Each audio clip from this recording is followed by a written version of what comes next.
Juan 17:1-3.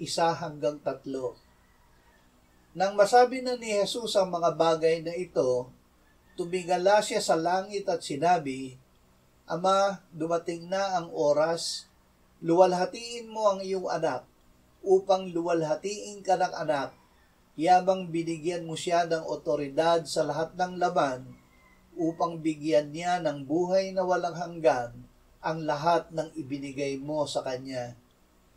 At ito ang buhay na walang hanggan, na ikaw ay makilala nila na iisang Diyos na tunay at si Hesukristo na iyong sinugo.